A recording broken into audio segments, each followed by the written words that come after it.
Assalamualaikum warahmatullahi wabarakatuh.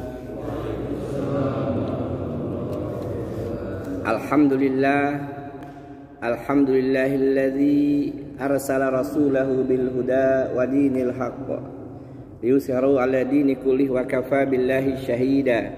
Asyhadu an la ilaha illallah wahdahu la syarikalah wa asyhadu anna Muhammadan abduhu wa rasuluhu la nabiyya ba'dah.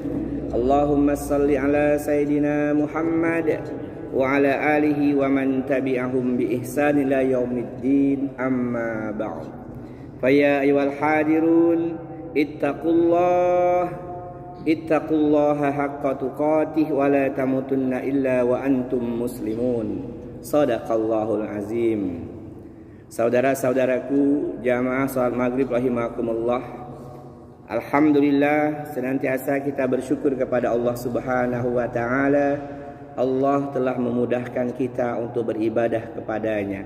Semoga ibadah salat maghrib kita diterima dengan penerimaan terbaik di sisi Allah Subhanahu wa ta'ala. Amin ya rabbal alamin. Kemudian salawat dan salam semoga senantiasa Allah limpahkan kepada teladan terbaik kita, Nabi Muhammad sallallahu alaihi wasallam. Kita sangat berharap untuk mendapatkan syafaatnya di yaumil mahsyar. Amin. Saudara-saudaraku rahimakumullah, pertemuan perdana kita telah bicara tentang keutamaan belajar ilmu agama. Mengapa kita harus belajar ilmu agama? Bagaimana cara mempelajarinya, lalu apa yang kita dapatkan manfaatnya. Insyaallah masih ingat. Kalau nggak ingat ya nggak apa-apa ya. Yang penting duduk di majlis ilmu ini ibadah yang luar biasa. Duduk di majlis ilmu ini sudah kita bahas seluruh makhluk Allah yang ada di langit, para malaikat, makhluk Allah yang ada di bumi, binatang melata, kecoak, semut, bengkarung, kadal, makhluk Allah yang ada di samudra, di sungai, ikan-ikan, semuanya munajat kepada Allah untuk mereka yang duduk di majlis ilmu. Dengan doa yang sama kata Rasulullah, Allahumma fir lahum, Allahumma arhamhum. Ya Allah, ampuni mereka itu ya Allah.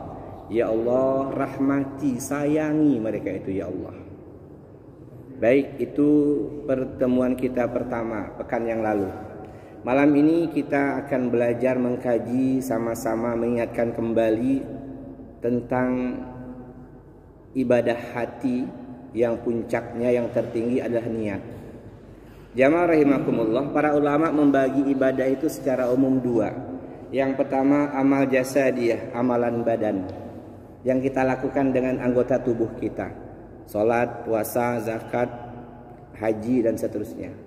Lalu yang kedua ada amalan batin, amalan yang tersembunyi, ibadah hati yang dia tidak tampak, yang dia ada di dalam tubuh kita, dalam segumpal daging yang tersembunyi. Kita akan membahas tentang amalan hati, karena amalan hati itu menjadi penentu diterima atau tidaknya amalan badan kita. Jamaah rahimakumullah, amalan hati yang paling puncak adalah niat. Dan persidangan pertama yang berkaitan dengan amalan hati nanti di yaumil mahsyar itu adalah tentang hati, tentang niat-niat kita dalam seluruh amal solih yang kita lakukan. Jamaah rahimakumullah, amal pertama yang dihitung dari ibadah hati adalah niat. Inna awalan nasi yu'do yaumal qiyamah alaihi rajulun tushid. Kata Nabi SAW, sesungguhnya manusia pertama yang akan disidang, diadili pada hari kiamat, yang pertama adalah rajulun tushid, rajulun syahid fi sabilillah, orang yang meninggal mati syahid di medan perang membela agama Allah. Ini orang yang pertama akan diadili yang berkaitan dengan amalan hati. Allah bertanya kepada orang yang mati syahid ini, ya fulan, apa yang telah engkau dapatkan ketika di dunia? Dia menjawab, ya Allah, engkau telah memberikan karunia yang sangat banyak kepadaku. Ya fulan, untuk apa kau lakukan seluruh karunia yang kuberikan kepadamu? Dia menjawab, ya Allah, aku gunakan seluruh karuniamu dalam rangka membela agamamu, berjuang, berjihad ya Allah, dan aku terbunuh mati jihad fi sabilillah. Ya fulan, untuk apa kau lakukan itu? Wahai Allah, aku berjihad di jalanmu, ingin mendapatkan keridhoanmu, ingin mendapatkan pahala di sisimu. Lalu Allah membantah jawaban si fulan ini dengan kata singkat, kazabta, kamu dusta fulan, kamu bohong. Sesungguhnya kamu jihad jalan Allah, berperang jalan Allah bukan untuk mendapatkan keridhoanku, tapi untuk mendapatkan sanjungan pujian dari manusia. Kamu ingin dicap sebagai seorang yang pemberani, dan kamu telah mendapatkan gelar sebutan itu ketika di dunia dulu. Ya malaikat, seret si fulan ini yang mati syahid jalan Allah, lalu diseret mukanya di pasir, di tanah padang mahsyar, dilemparkan ke neraka jahanam. Inilah orang yang pertama menikmati azab api neraka jahanam. Jadi bukan pembunuh, bukan peminum khamr, bukan pezina. Walaupun yang begitu kalau nggak tobat ya tetap juga harus mendapatkan azab. Kemudian kata Rasulullah SAW, wa rajulun ta'allama ilma wa 'allamahu wa qara'a al-Qur'an. Lalu dipanggil orang yang kedua. Siapa dia? Seorang laki-laki yang menuntut ilmu agama, lalu berdakwah, dan dia juga mempelajari Al-Quran dan mengajarkannya. Ini para ustaz, para da'i. Allah bertanya, sebelumnya ditampakkan oleh Allah seluruh nikmat yang Allah berikan ketika di dunia. Ya fulan, kamu kenal ini? Tahu ya Allah, itu adalah seluruh kenikmatan yang kau berikan ketika aku hidup di dunia. Ya fulan, engkau manfaatkan untuk apa seluruh karunia aku itu? Ya Allah, aku gunakan seluruhnya, ilmu, kesehatan, kesempatan untuk berdakwah di jalanmu, mengajarkan agama ini, mengajarkan Al-Quran. Allah tanya lagi, ya fulan, apa tujuanmu melakukan semua itu? Wahai Allah, aku ingin mendapatkan keridhaan pahala dari sisimu. Allah membantah seperti orang pertama tadi, ya fulan, kazabta, kamu dusta, kamu bohong fulan, kamu berdakwah hanya untuk dipanggil ulama, ustaz, kiai, dan kamu bangga dengan panggilan itu. Ya malaikat Zabaniyah, seret orang ini ke neraka, diseret mukanya lalu lemparkan ke jahanam. Orang yang kedua dilemparkan ke neraka jahanam adalah seorang ahli ilmu, ulama, dan dia pandai baca Al-Quran dan mengajarkannya. Lalu kata Rasulullah SAW, orang ketiga, wa rajulun wasa'allahu alaihi wa a'tahu min asnafil mali kulli. Berikutnya kata Rasulullah, orang yang disidang di pengadilan akhirat adalah orang yang diberikan kelapangan rezeki, hartanya banyak, dia kaya, dengan berbagai macam harta benda itu dia infakkan, bersedekah jalan Allah. Lalu Allah tunjukkan, ya fulan, kamu kenal ini? Tahu ya Allah, itulah seluruh harta yang kau berikan kepadaku ketika aku di dunia dulu. Ya fulan, engkau gunakan apa seluruh harta yang kuberikan kepadamu? Aku infak ya Allah, aku sedekah ya Allah. Tidak ada satu pun orang yang datang kepadaku untuk minta derma kecuali pasti aku berikan. Ya fulan, apa maksud motivasimu berinfak sedekah itu? Dia menjawab, ya Allah, aku ingin mendapatkan keridhoanmu dan pahala dari sisimu. Lalu Allah sama seperti orang pertama dan kedua membantah, mendebatnya. Ya fulan, kazabta, kamu bohong, kamu dusta. Kamu lakukan semua itu, berinfak, bersedekah, berderma hanya karena kamu ingin dipanggil, disebut sebagai orang yang dermawan. Dan kamu telah mendapatkan gelar itu dari kaummu. Dan kamu berbangga dengan gelar sebagai orang yang dermawan. Jamaah rahimakumullah, inilah kata Nabi, 3 orang pertama yang mencicipi azab api neraka. Bayangkan jamaah rahimakumullah, satu orang yang jihad fi sabilillah. Jihad fi sabilillah adalah puncak tertinggi amalan orang beriman. Menuju ke medan perang, membela agama Allah, terbunuh mati di sana. Yang kedua, kata Rasulullah, orang yang belajar ilmu agama, mengajarkannya, belajar Al-Quran, mengajarkannya, keliling kemana-mana dia berceramah, memberikan kajian dan sebagainya. Juga amalan yang luar biasa yang tidak semua orang bisa melakukannya. Yang ketiga, orang kaya dan dia selalu berinfak, bersedekah kemana-mana. Juga amalan yang luar biasa, karena banyak orang kaya pelit, medit, kedekut.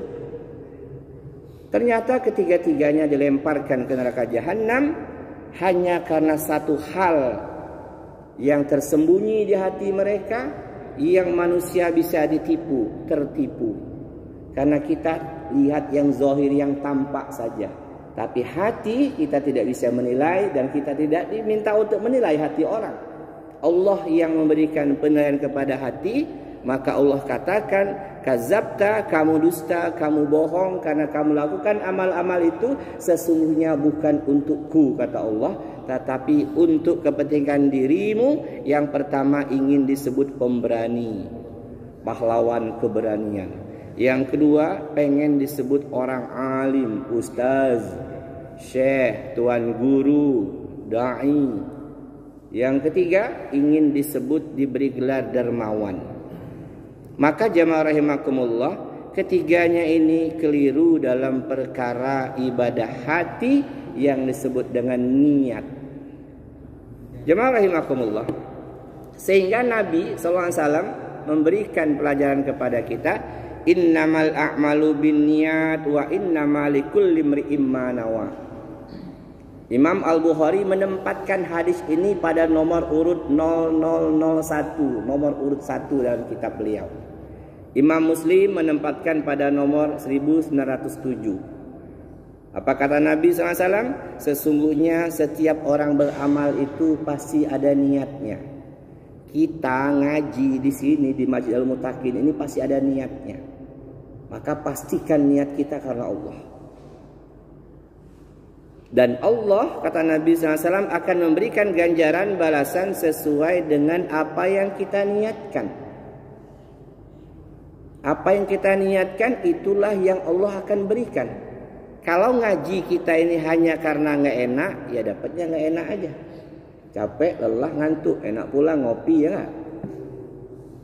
Kalau hanya karena nggak enak sama pengurus, ya itu. Tapi kalau karena Allah, tentu kita sudah bahas begitu banyak keutamaan belajar ilmu agama. Jamaah rahimakumullah. Dan niat adalah pekerjaan hati. Wan niyatu mahalluhal qalbu bittifaqil ulama. Fa inna wa biqalbihi wa lam yatakallamu bilisani ajza'athun niyatu bittifaqihim. Kata Imam Ibnu Taimiyah, niat itu letaknya di hati. Itulah berdasarkan kesepakatan para ulama.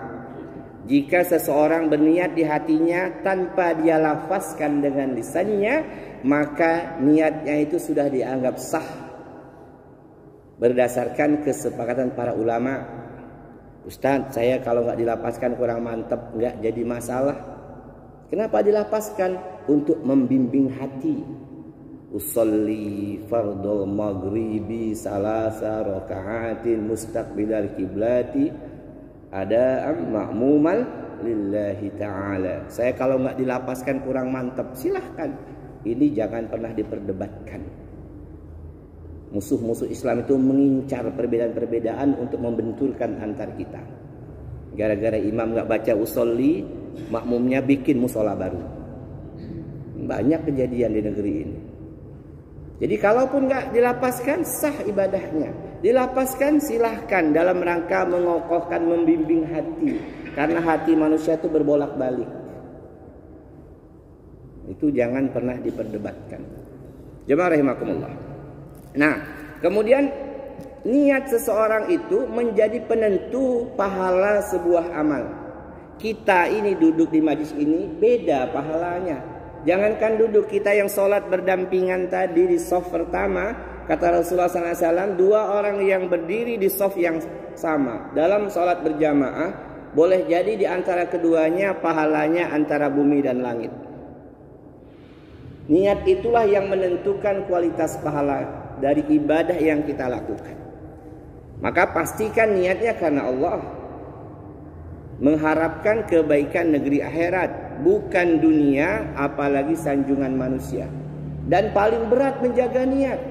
Kata Imam Sufyan As-Sauri, tidak ada yang paling berat bagi diriku, ini imam besar ya, salaful Imam Syafi'i ya. Tidak ada yang paling berat bagi diriku kecuali menjaga niat di hatiku, karena hatiku itu terbolak-balik. Kita kadang sedekah ikhlas banget ya. Ketika dilihat banyak orang, kita tambah sedekah tadi karena pengen terlihat dermawan. Tadinya mau infak 10, dilihat banyak orang jadi 20. Kita kadang maaf sholat sendiri kebut kita. Tapi ketika sholat di masjid lama panjang bacaan kita. Karena setan membisikkan di hatinya, kamu lagi dilihat orang loh. Perhatikan sholatmu. Tadi niatnya karena Allah, lalu bergeser hati itu, niat itu ingin disanjung, dipuji manusia. Ketika kita ngaji sendiri di rumah, pelan kita ngaji. Bismillahirrahmanirrahim, Yasin wal Qur'anil Hakim. Ada bunyi sendal lewat samping rumah kita. Kresek, kresek, kresek. Setan membisikkan, ayo kuatkan suaramu supaya tahu tetangga sebelah itu lewat samping rumahmu bahwa kamu lagi ngaji. Innaka laminal mursalin.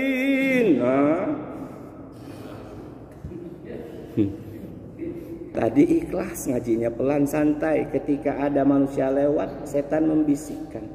Maka niatnya tadi karena Allah. Pertengahan jalan niatnya ingin didengar oleh manusia, sum'ah. Jamaah rahimakumullah. Maka niat itu menjadi penentu seberapa besar pahala yang Allah akan limpahkan kepada kita. Kemudian niat adalah menyengaja melakukan sesuatu. Jadi kalau definisinya banyak, tapi sederhananya menyengaja melakukan sesuatu, ingin melakukan sesuatu. Sengaja dia, bukan rutinitas, bukan sekedar rutinitas kebiasaan. Makan kalau kita niatkan karena Allah ada pahalanya. Bismillah. Tapi kalau makan hanya rutinitas untuk menghilangkan lapar, tidak ada pahalanya. Maka nanti kelihatan apa beda atau fungsi niat itu dalam setiap amalan kita. Kelihatan bedanya nanti. Yang pertama, kata Imam Ibnu Rajab Al-Hambali, fungsi niat itu satu, untuk membedakan satu ibadah dengan ibadah lainnya. Itu yang pertama. Tentu niat sholat maghrib beda dengan niat sholat isya, untuk membedakannya. Yang kedua, untuk membedakan ibadah dengan rutinitas kebiasaan. Mandi wajib kita lakukan dengan niat karena Allah, prakteknya sama dengan mandi ketika kita mandi biasa. Mandi biasa tidak ada pahalanya, hanya sekedar rutinitas kebiasaan.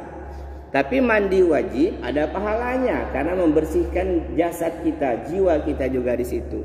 Maka yang kedua, kata Imam Ibnu Rajab Al-Hambali, niat itu fungsinya membedakan antara ibadah dengan rutinitas kebiasaan keseharian. Nah, ini tadi contoh sederhananya. Mandi itu sama kita lakukan, pakai sabun, pakai sampo juga. Tapi kalau mandi wajib ada pahalanya, kita ada berniat di situ. Tapi kalau mandi biasa kita nggak berniat, maka nggak ada pahalanya. Sehingga para ulama mengatakan, walaupun kita hanya mandi biasa, tapi niatkan Bismillah, niatkan mandi sunnah, maka mendapatkan pahala. Jamaah rahimakumullah. Kemudian seluruh yang kita lakukan, aktivitas kita, semuanya adalah ibadah. Semuanya ibadah. Kok bisa ibadah? Iya, karena Allah sendiri yang memberikan pengertian kepada kita, wa ma khalaqtu jinna wal insa illa liya'budun. Az-Zariyat 55 itu Kata Allah Subhanahu wa taala, dan tidaklah kuciptakan jin dan manusia kecuali untuk beribadah kepadaku. Semuanya ibadah umum. Lalu ada ibadah khusus khas, ibadah mahdhah, salat, puasa, zakat, haji. Itu ibadah khusus, ada ketentuannya. Lalu di luar itu bekerja, ya, berteman, bermuamalah, berdagang. Itu juga ibadah, ibadah ghairu mahdhah. Supaya ibadah ghairu mahdhah ini ada pahalanya, bukan sekedar rutinitas, maka niatkan karena Allah.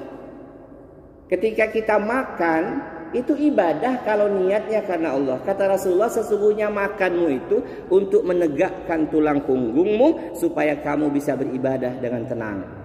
Kau lapar, melintir-melintir kita. Nah, supaya ada pahalanya yang ghairu mahdhah, seperti kita bekerja, contoh jadi pegawai, pedagang, petani dan sebagainya, segala macam profesi, berangkat dari rumah tuh niatnya karena Allah, untuk mendapatkan rezeki dari Allah, untuk mendapatkan balasan di akhirat nanti berupa pahala. Maka seluruh aktivitas kita selama bekerja itu ada pahalanya dari Allah Subhanahu wa taala, bukan sekedar rutinitas sebagai tanggung jawab seorang suami, kepala keluarga. Kalau hanya rutinitas, maka kita kerja 30 tahun misalnya, nggak ada pahalanya, zong. Karena kita nggak paham, hanya menganggap ini memang tanggung jawab saya. Tidak ada terbersit di hati kita, aku lakukan pekerjaan ini untuk mendapatkan karunia dari Allah di negeri akhirat nanti. Maka ketika seseorang melakukan pekerjaan apapun yang niatnya karena Allah, mesti dia kerjakan dengan sungguh-sungguh. Mesti serius dia. Kalau jadi guru serius dia, nggak mau dia bolos. Jadi pegawai nggak mau dia bolos. Kenapa? Karena dia sudah berniat dari rumah, aku kerja ini untuk mendapatkan pahala dari Allah yang akan dibagikan nanti di akhirat. Nah, itulah jamaah rahimakumullah, sehingga seluruh aktivitas kita bernilai ibadah. Ada yang khusus, yang sudah tertentu, salat, puasa, zakat, haji tadi. Ada yang umum. Umum ini bisa bernilai pahala kalau kita niatkan karena Allah. Makan ada pahalanya kalau niatkan karena Allah untuk menegakkan badan supaya bisa ibadah. Kerja niatkan karena Allah supaya kita diberikan oleh Allah amanah itu, kita tanggung jawab. Nah, jamaah rahimakumullah, maka orang yang bekerja niat karena Allah, nggak mungkin dia akan curang, nggak mungkin nipu, nggak mau dia main-main, nggak mau dia yang haram. Apa? Kerja ini ibadah. Karena Allah menegaskan secara umum, wa ma khalaqtul jinna wal insa illa liya'budun. Jamaah rahimakumullah. Dan seluruh yang kita lakukan, baik ibadah mahdhah, khas, khusus, yang sudah ada ketentuannya, maghrib 3 rakaat, jangan tambah 4. Sudah jelas. Salat itu fardunya cuma 5 kali, jangan jadi 6 kali. Khas, dia khusus. Sudah ada spesialisasinya. Dan ibadah ghairu mahdhah, bekerja, berdagang, berkebun, bertani, semua kebaikan, itu kalau kita niatkan karena Allah, jelas pahalanya. Tapi kalau tidak, kata Nabi, innallaha la yaqbalu minal amali illa ma kana lahu khalisaw wa batuya bihi wajhu. Sesungguhnya Allah Azza wa Jalla tidak akan menerima semua jenis amalan. Allah tidak akan menerima semua jenis amalan, baik yang mahdhah maupun yang ghairu mahdhah, yang khas atau yang umum, kalau bukan ditujukan untuk Allah, untuk keridhaan Allah, untuk menatap wajah Allah di surga. Jadi puncak nikmat surga itu bukan 70 bidadari, itu bukan. Puncak nikmat surga itu menatap wajah Allah langsung. Kata para sahabat, ya Rasulullah, apa kami bisa mandang wajah Allah sementara penduduk surga mungkin miliaran, banyak sekali. Kata Nabi, kalau bulan purnama dalam cuaca terang, apakah kamu bisa memandangnya? Bisa Rasulullah. Seperti itulah, jelas terang, dan itulah puncak kenikmatan surga. Kata Imam Abu As-Samarkandi, ada orang yang tidak mengedipkan matanya 50.000 tahun, bihamsina alfasanah, menatap wajah Allah. Hari ini kita kan perkara gaib, tapi nanti akan menjadi nyata ketika sampai di negeri akhirat. Baik jamaah rahimakumullah. Kemudian Setelah kita tahu fungsi niat, membedakan amal A dengan amal B, membedakan amal ibadah dengan rutinitas untuk menentukan nilai pahala kita. Yang berikutnya, kita perhatikan akhir zaman ini banyak orang beramal solih ternyata bercampur dengan niat-niat yang lain, bahkan terkadang niat yang lain itu lebih mendominasi. Contoh sedekah. Sedekahlah motormu, Allah ganti dengan mobil. Ya kan? Sedekahlah sepedamu, Allah ganti dengan motor. Ini lagi keren, lagi bombastis. Sedekahlah, nanti Allah pasti ganti 700 kali lipat. Ini banyak kasus-kasus ustadznya bilang begitu. Ketika dikasih motornya tunggu sebulan 2 bulan, jangankan mobil, sepeda nggak kebeli, akhirnya jalan kaki. Ngerutu dia. Mana katanya infak sedekah motor diganti mobil, ini apa ceritanya? Ini karena niat dalam bersedekah itu hanya untuk dunia. Banyak orang yang menyantuni anak yatim dengan niat supaya karirnya naik terus. Ada orang yang sholat malam tahajud niatnya supaya jabatannya nggak kena rolling, nggak kena geser, nggak ketumbur kata orang kota bumi kan ya. Banyak. Ada orang yang sholat duha katanya supaya rezekinya lancar. Ini dari mana ini? Kita perlu mengevaluasi kita semua, pribadi kita bukan orang lain. Ketika kita melakukan amal solih, jangan sampai bercampur dengan niat yang urusannya dunia. Atau paling tidak yang harus diutamakan adalah niat untuk kebaikan akhirat. Sedekah. Ini lagi keren, sedekah Jumat. Bagi nasi kotak sana, nasi kotak situ, keliling ngasih sembako. Niatnya supaya warungnya rame, supaya tokonya lancar, supaya kebun sawit buahnya banyak, supaya singkongnya isinya gede-gede. Nauzubillah, agama kita nggak mengajarkan seperti itu. Agama mengajarkan seluruh amal solih itu niatkan karena Allah untuk mendapatkan balasan dari si Allah. Itu yang paling pokok. Niatnya untuk kebaikan akhirat. Dalilnya mana? Nabi SAW memberikan penjelasan kepada kita. Fattakun nar walau bisikin tamrotin faman lam yajid fabi kalimatin thayyibah. Jagalah diri kalian, lindungi diri kalian dari azab api neraka walaupun kalian hanya sedekah dengan setengah butir kurma. Jadi ada kurma sebutir, kita bagi 2. Nih bro, untuk kamu bro. Niatnya untuk membentengi diri dari sergapan api neraka, bukan untuk diganti dengan 7 pikul kurma. Ini barangkali kita juga pernah berniat seperti itu. Ketika kita memberikan sedekah kepada tetangga dengan niat supaya nanti usaha saya lancar, maka kita perbaiki niat kita. Karena sedekah niat yang paling utama untuk kepentingan akhirat, memadamkan panasnya alam kubur, membentengi dari serbuan api neraka. Kata Nabi seperti itu.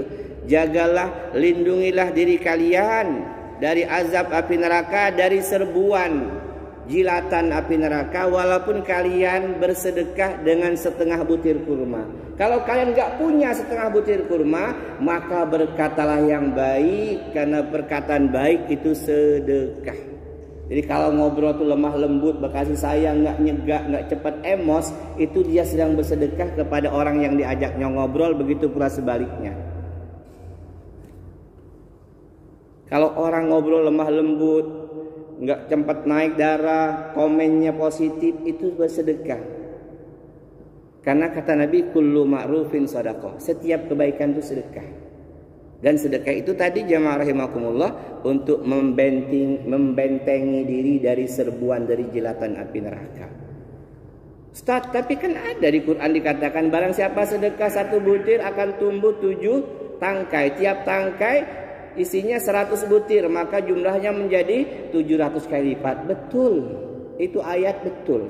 Tapi ayat itu tidak menjelaskan apakah balasannya dunia atau akhirat.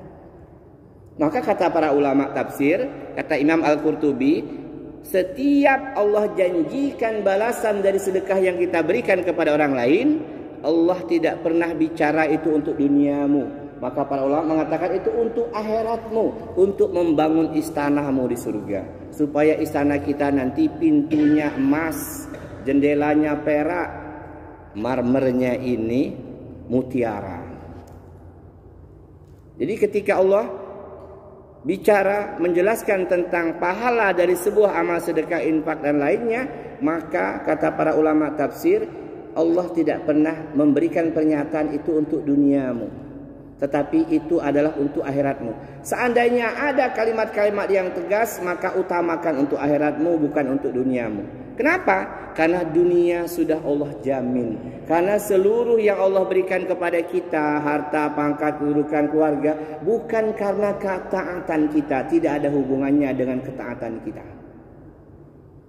Kalau seandainya Allah beri harta kepada kita berdasarkan ketaatan, keimanan, maka orang-orang kafir melarat. Karena mereka nggak beriman kepada Allah, ya kan ya? Buktinya mereka lebih kaya dibanding kita, betul? Rumah mereka lebih besar, mobil mereka lebih banyak. Karena masih ada di antara umat ini berpikir bahwa ketika seseorang itu diberi harta oleh Allah, itu karena sholat malamnya, karena sedekahnya, karena tahajudnya. Bukan. Lalu berdasarkan apa Allah membagi karunia dunia, harta dunia? Berdasarkan apa yang Allah kehendaki, takaran rezeki yang telah Allah tetapkan 50.000 tahun sebelum Allah menciptakan langit dan bumi. Kataballahu maqadirul khalaiq qabla an yakhluqas samawati wal ard bi 50 alfasanah. Allah telah mencatatkan, diperintahkannya kolam untuk mencatat di Lauhil Mahfuz 4 hal kepada setiap hamba, setiap makhluknya. Ajal, rezeki, amal, celaka atau bahagianya. Telah dituliskan oleh Allah 50.000 tahun sebelum Allah menciptakan langit dan bumi. Ada yang Allah berikan rezekinya banyak, melimpah ruah. Ada yang Allah sedikitkan, cukup saja. Apakah ada yang Allah miskinkan? Tidak, Allah tidak menciptakan kemiskinan. Ustaz, tapi di kampung saya banyak orang miskin. Karena orang kaya tidak menunaikan kewajiban zakatnya. Atau yang kedua, karena yang bersangkutan tidak ikhtiar maksimal dalam menjemput rezeki Allah. Nggak maksimal dia. Bangun pagi main burung, siang dikit mancing, sore ngadu ayam. Ya berat lah. Dia nggak kerja. Karena harus ikhtiar.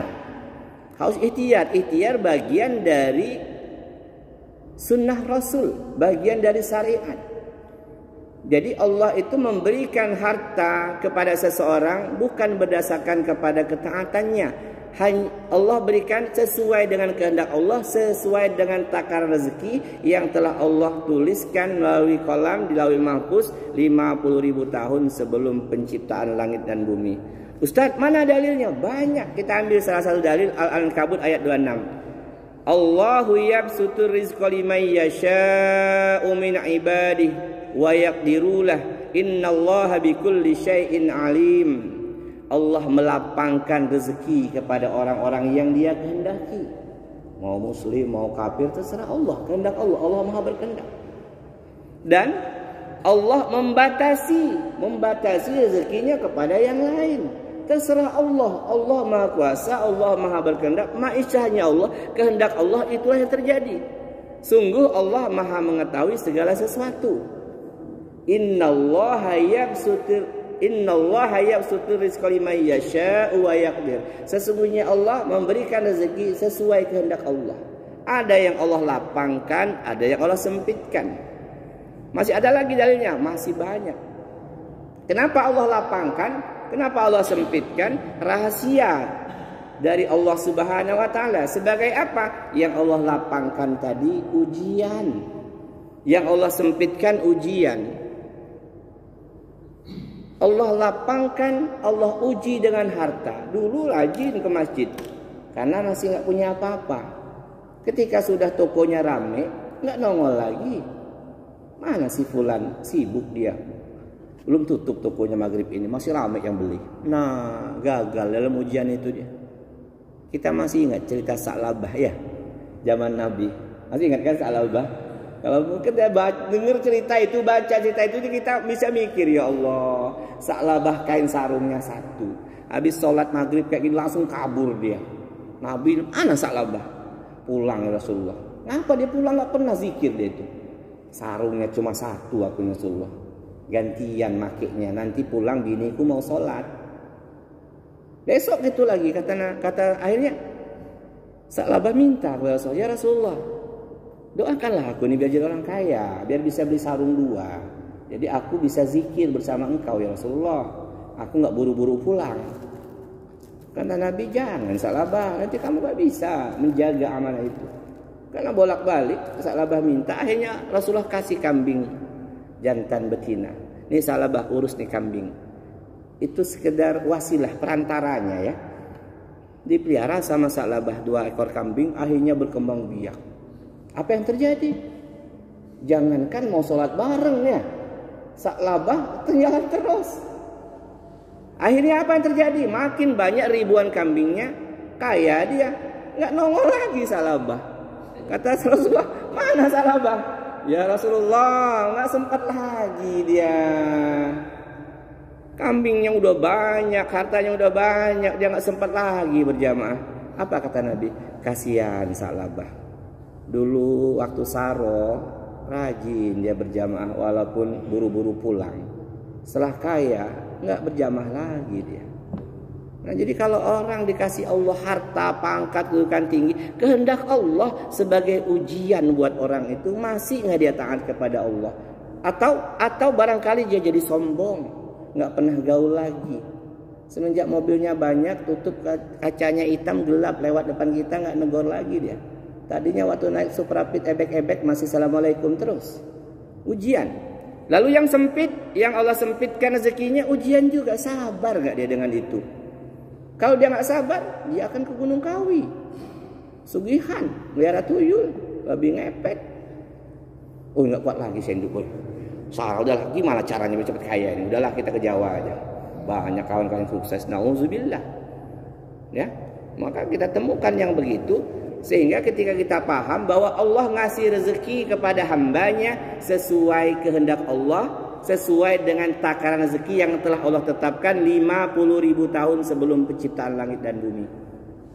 Sehingga ketika melihat orang kaya biasa aja, bukan karena ketaatannya, bukan juga karena kerja kerasnya, bukan juga karena pintarnya.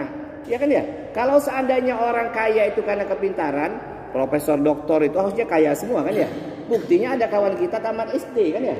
Ayahnya melimpah-limpah. Jadi harta yang kita peroleh bukan karena kecerdasan kita, bukan karena ketaatan kita, bukan karena kerja keras kita, tetapi semua karena kehendak Allah sebagai ujian.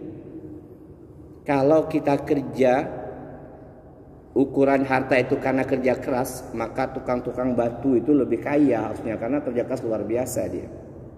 Yang warung 24 jam harus lebih kaya kan harusnya, tapi bukan. Dan bukan pula karena amal-amal solih kita. Maka janganlah berniat melakukan amal solih untuk dunia. Janganlah bersedekah dengan niat untuk melancarkan warung, jangan. Niatkan sedekah kita tadi kata Nabi, fattakun nar walau bisikin tamrotin. Jaga lindungi kalian dengan bersedekah walaupun hanya setengah butir kurma. Jamaah rahimakumullah. Kemudian belajar ilmu agama ini hati-hati banget ya. Udah kita bahas kemarin secara singkat ya. Belajar ilmu agama ini pastikan niatnya karena Allah. Karena kalau tidak, Nabi telah menyampaikan, man talabal ilma liyujariya bihil ulama aw liyumarihi bisuha aw yasrifa bihi wujuhan nas ilaihi athalullahun nar. Barang siapa nuntut ilmu karena ingin diberi gelar ulama, ustaz, kiai, atau karena untuk mendebat orang-orang bodoh, suka mendebat orang, senang betul berdebat masalah agama. Enggak betul itu, yang betul itu begini. Kamu belajar dari mana? Saya ini loh sedang ngaji loh.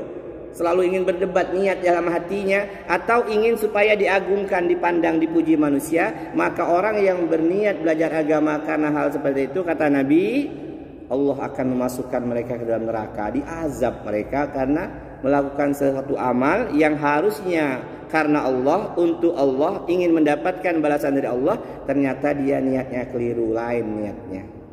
Jamaah rahimakumullah. Lalu contoh berikutnya apa lagi? Salat duha.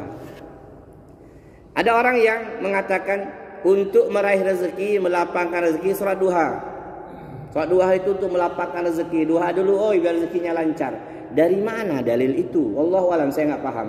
Karena dalam hadis Nabi SAW jelaskan salat duha itu adalah untuk memberikan sedekah kepada 360 persendian yang ada di tubuh kita. Di tubuh kita ini sudah diteliti oleh para ahli kesehatan, kedokteran, ada 360 sendi. Ini 1, 2, 3, sampai sini aja 3. Nah, karena ini masih berfungsi semua dengan baik, maka kita mesti bersyukur kepada Allah. Maka Rasul minta kita bersedekah.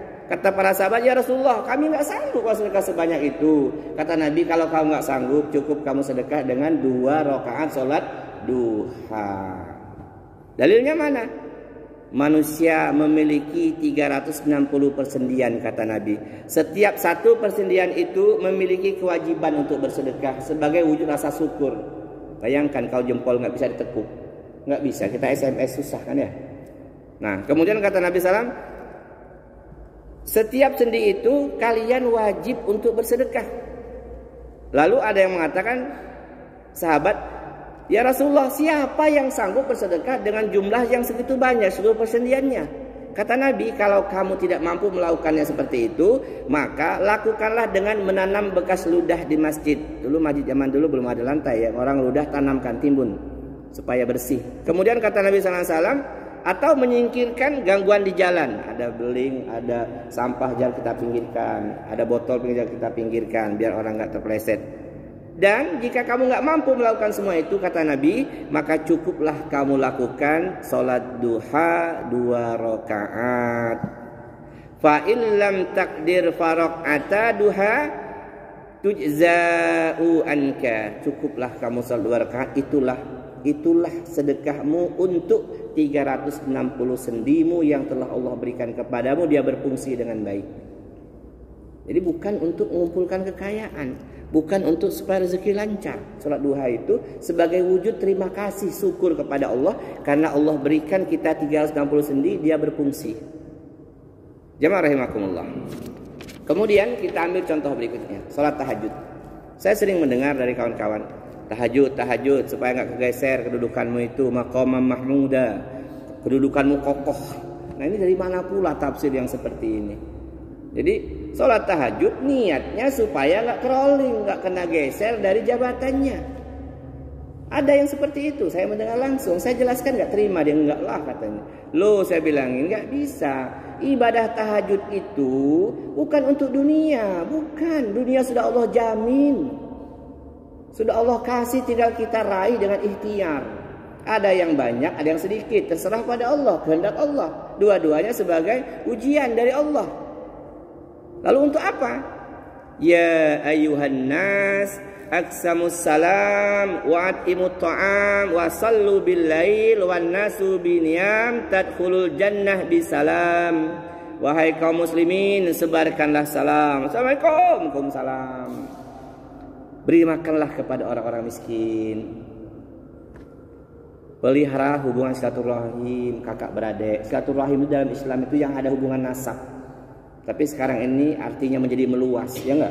Dengan teman SMP silaturahim, enggak? Silaturahim itu dalam Islam intinya hubungan darah. Abang dengan adik, paman dengan paman, ayah.